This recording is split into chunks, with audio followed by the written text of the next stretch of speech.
move to digital is an interesting question. As a guy who's just relocated back from Silicon Valley, I find everything for me has been digital for 15 years. So I find it quite an odd statement when I go into certain industries and certain markets where they go, hey, we're moving digitally. And I go, well, how is a website ever not digital? But if I take that to one side, I think the banks want to be digital, they want to be online.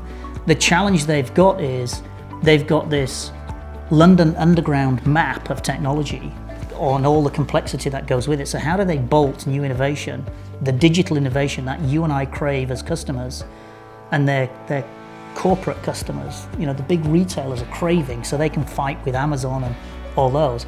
It's very hard for them to deliver that. So the cost of digitalization for them is profoundly more expensive than it is for a brand new startup.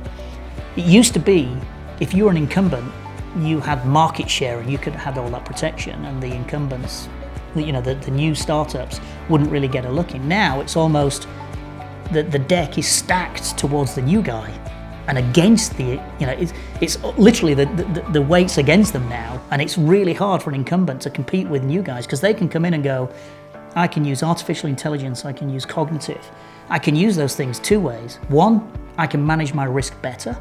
So most of the banks will have 1,000 or so people just checking your name and my name on an evening to see if we've just popped onto some terrorist watch list or PEPs list or something like this.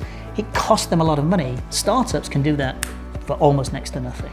I mean, that cost of operation becomes prohibitive for a bank to compete with the startups, and the startups can then use the same technology to start offering innovative services that all of a sudden we go, hey, that's really useful for me. Why doesn't my bank offer that?